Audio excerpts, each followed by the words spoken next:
ये आकाशवाणी है। प्रस्तुत है कार्यक्रम सुर्खियों में। कार्यक्रम के अंतर्गत सुनिए विशेष चर्चा कोरोना वायरस का नया स्ट्रेन और नई चुनौतियां। इसमें भाग ले रहे हैं टीकाकरण पर राष्ट्रीय तकनीकी सलाहकार समूह के अध्यक्ष डॉक्टर N.K. अरोड़ा और आकाशवाणी संवाददाता सिद्धार्थ सिंह। सबसे पहले अपनी चर्चा की शुरुआत उस विषय से करते हैं जिसे लेकर पूरा विश्व चिंतित है। हम बात कर रहे हैं कोविड-19 के नए वेरिएंट ओमिक्रॉन की। इस वेरिएंट के कारण बहुत सारे देशों ने अफ्रीकी देशों की यात्राओं पर प्रतिबंध लगा दिए हैं और इस वायरस के संक्रमण की क्षमता भी काफी ज्यादा बताई जा रही है, जो चिंता का विषय है। अभी तक डॉक्टर अरोड़ा, इस स्ट्रेन के बारे में क्या कुछ जानकारी मिली है? ये जो वेरिएंट है, ये अभी पिछले 2-3 हफ्ते में ही इसको डिस्कवर किया गया है, इसका पता चला है। और शुरुआती दौर में साउथ अफ्रीका के एक खास प्रांत में, प्रिटोरिया जो प्रांत है, उसमें मिला था। इस वायरस की जो विशेषता है कि आमतौर पे वायरस अपनी रूप बदलता रहता है, स्ट्रक्चर म्यूटेशंस होते रहते हैं, लेकिन इस वायरस में एक साथ 70 के लगभग म्यूटेशंस हुए हैं और 30-32 म्यूटेशन जो है उस जगह पे हुए हैं जो हिस्सा वायरस का मनुष्य के शरीर में जाके चिपकता है और जहां से वो शरीर में एंटर करता है। तो एक साथ जब इतने सारे म्यूटेशन हुए तो आपने 3 बातें कही, संक्रामकता कितनी है, वैक्सीन अफेक्ट करती है, और तीसरी चीज है कि इसमें बीमारी गंभीरता का। तो अभी हमें पता नहीं है ये, क्योंकि बहुत जल्दी है, लेकिन एक चीज समझ आई कि हफ्ते 2 हफ्ते के अंदर जहां पर 100% डेल्टा थे, वहां पर ये वाला वेरिएंट उसको ओवरटेक कर दिया, यानी सारे नए मरीज इसके थे। तो इस बात को लेकर बहुत अधिक चिंता हुई है और तभी WHO ने बिना कोई देरी किए हुए इसको वेरिएंट ऑफ कंसर्न है और सारी दुनिया में इससे सावधान रहने के लिए और बचने के लिए उपाय शुरू कर दिए। डॉक्टर अरोड़ा, आपसे जानना चाहेंगे कि कोरोना वायरस का ओमिक्रॉन स्ट्रेन दूसरे स्ट्रेन से कैसे अलग है और इस वेरिएंट को WHO ने वेरिएंट ऑफ कंसर्न कहा है।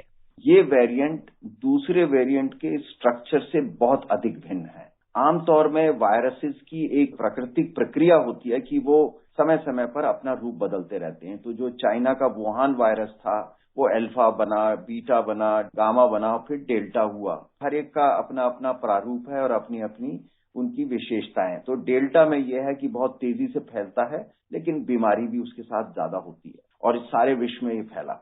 अब ये वाला वायरस जो है, इसमें जो विशेषता है कि इसमें म्यूटेशंस बहुत ज्यादा हुए हैं। आमतौर पे वायरसेस में 2 या 3 जगह चेंजेस आते हैं, इसमें 70 जगह चेंजेस आए हैं और 30 जगह वो चेंजेस आए हैं जो हिस्सा मनुष्य के शरीर में जाके चिपकता है और जहां से वायरस एंटर करता है। इस वजह से इस वायरस को WHO ने वेरिएंट ऑफ कंसर्न तुरंत इसको डिक्लेयर किया है, क्योंकि सावधानी की जरूरत है। नॉर्मल स्ट्रेन्स हैं कोविड के, उससे काफी अलग है ये, और इतना ज्यादा म्यूटेशन होता है, तो क्या किसी और वायरस में भी इस तरह का म्यूटेशन देखा जाता है इतनी बड़ी मात्रा में? देखिए, प्रकृति में इस तरह की वेरिएशंस और म्यूटेशंस कोई अनहोनी चीज नहीं है, होते हैं। लेकिन एक ऐसी बीमारी जो महामारी का रूप लिया और वो वायरस सडनली इतना बड़ा परिवर्तन कर दे, तो चिंता होना बिल्कुल लाजमी है। जो मुख्य चिंता है कि ये वायरस क्या अधिक बीमारी करेगा या हमारी वैक्सीन का इस पे असर होगा कि नहीं, ये सबसे बड़ी चिंता है। पहले ये और वायरसेस में देखा गया है इस तरह का चेंजेस, लेकिन वो महामारी से जुड़े हुए नहीं रहे। कॉमन बीमारी हैं, उनमें इतना बड़ा चेंज नहीं देखा गया। इन्फ्लुएंजा में हर साल थोड़ा सा चेंज होता है, लेकिन इतना बड़ा चेंज कभी नहीं देखा गया। SARS-CoV-2 का जो चेंज आया है, इसीलिए इसमें सारी दुनिया में चिंता की एक लहर फैलाई है। और डॉक्टर अरोड़ा, इस वेरिएंट को लेकर WHO का क्या कहना है?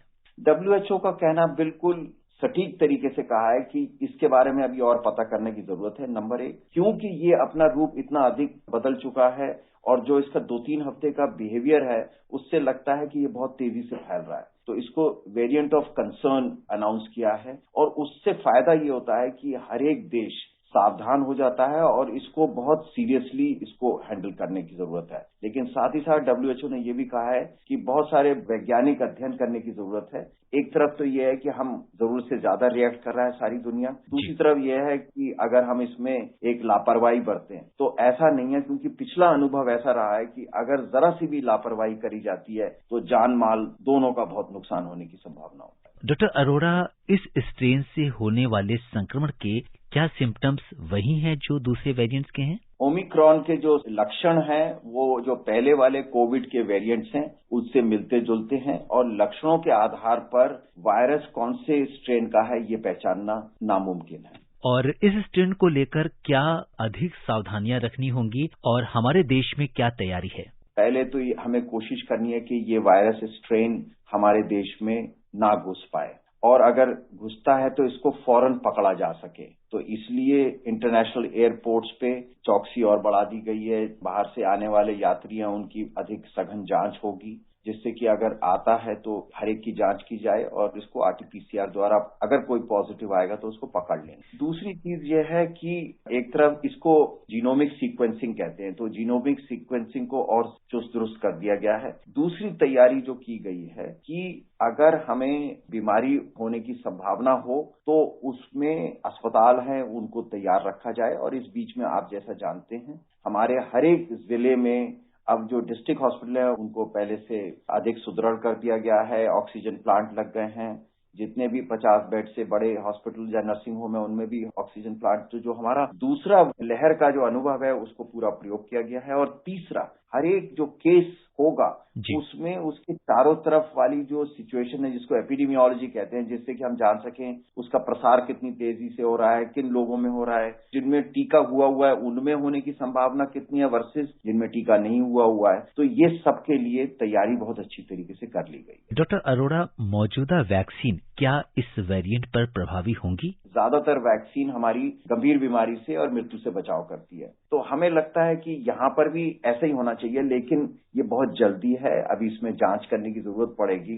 जिसने वैक्सीन नहीं लगवाई है वो जाकर के वैक्सीन तुरंत लगवाए, क्योंकि यही हमारा मुख्य वेपन है बचाव का। और जिसने एक डोज लगाई है वो अपनी दूसरी डोज भी लगा ले, क्योंकि अभी हमारे पास कोरोना उपयुक्त व्यवहार के अलावा वैक्सीन ही ऐसी चीज है जिससे हम अपना बचाव कर सकते हैं। डॉक्टर अरोड़ा, इस समय क्या वैक्सीन के बूस्टर डोज लगाने की भी भविष्य में योजना है? वैक्सीन के बूस्टर और एक दूसरी होती है कि एक अतिरिक्त डोज देने की, ये दो अलग अलग चीजें हैं। तो कुछ लोगों में वैक्सीन लगाने के बाद पूरी तरह प्रतिरोधक क्षमता पैदा नहीं होती है। उनमें जो विशेष तरह के लोग हैं, जो कैंसर के मरीज हैं, जो विशेष दवाइयों से हैं, तो इन लोगों को जब एक एक्स्ट्रा डोज दी जाती है जिससे कि उनका प्रतिरोधक क्षमता पहले से बेहतर हो जाए। दूसरा होता है कि शुरू की 2 डोजेज दी गई, उसके एक फिक्स्ड टाइम के बाद एक तीसरी डोज दी जाए, उसको बूस्टर कहा जाता है। इस बारे में एक समग्र नीति बनाई जा रही है। अगले हफ्ते 2 हफ्ते में इसको सार्वजनिक कर दिया जाएगा, क्योंकि हमें इसमें जो वैज्ञानिक साक्ष्य है उसके आधार पर निर्णय लेना है। वैक्सीन की कोई कमी नहीं है, इस समय प्रचुर मात्रा में उपलब्ध है, लेकिन जो भी निर्णय लिए जाएंगे या लिए जा रहे हैं या लिए गए वो सब वैज्ञानिक साक्ष्यों के आधार पर किए गए हैं। जी। और डॉक्टर अरोड़ा, आने वाले समय में भारत में कौन कौन सी नई वैक्सीन मिलने वाली है? बहुत ही गर्व का विषय है कि आने वाले समय में भारत में विकसित और निर्मित बहुत सारी वैक्सीन आने वाली है। हम ऑलरेडी जानते हैं कि कोवैक्सीन है जो भारत में निर्मित है और विकसित है। इसके बाद ज़ाइकोवी-डी जो कैडिला जाइडस की है, डीएनए की दुनिया की पहली वैक्सीन, वो पूरी तरह यहाँ पर विकसित और निर्मित है। फिर हमारे एक प्रोटीन सब यूनिट की वैक्सीन कहते हैं और वो बायोलॉजिकल कार्बोवैक्स के नाम से, सीरम इंस्टीट्यूट है वो कोवावैक्स के नाम से वो भी बन रही है। और स्वदेशी एक mRNA वैक्सीन है जो जनवरी में आ जानी चाहिए, और जो बाहर की जो mRNA वैक्सीन है उनसे बहुत बेहतर है। उसका टेम्परेचर की रिक्वायरमेंट भी 2 से 8 डिग्री है। तो एक बहुत ही जिसको कहते हैं रोबस्ट पाइपलाइन, बहुत सारी वैक्सीन आने वाली हैं और हमारे लिए तो प्रचुर मात्रा में उपलब्ध हैं। कोविशील्ड इस समय ऑलरेडी 25 से 30 करोड़ डोजेज पर मंथ बना रहे हैं। अगले आने वाले समय में हम अपनी जरूरत तो पूरा करेंगे ही, और लगता ऐसा है कि हमारे पास 3 से 5 अरब डोजेज होंगी सारी दुनिया को, बाकी लोगों को भी टीका लगाने। डॉक्टर अरोड़ा, आप कार्यक्रम से जुड़े बहुत बहुत धन्यवाद। बहुत बहुत धन्यवाद। अभी आप सुन रहे थे विशेष चर्चा कोरोना वायरस का नया स्ट्रेन और नई चुनौतियां। इसमें भाग ले रहे थे टीकाकरण पर राष्ट्रीय तकनीकी सलाहकार समूह के अध्यक्ष डॉक्टर N.K. अरोड़ा और आकाशवाणी संवाददाता सिद्धार्थ सिंह। ये कार्यक्रम आकाशवाणी के समाचार सेवा प्रभाग द्वारा प्रस्तुत किया गया। इसे आप हमारे mobile app news on AIR और YouTube channel news on AIR official पर भी सुन सकते हैं।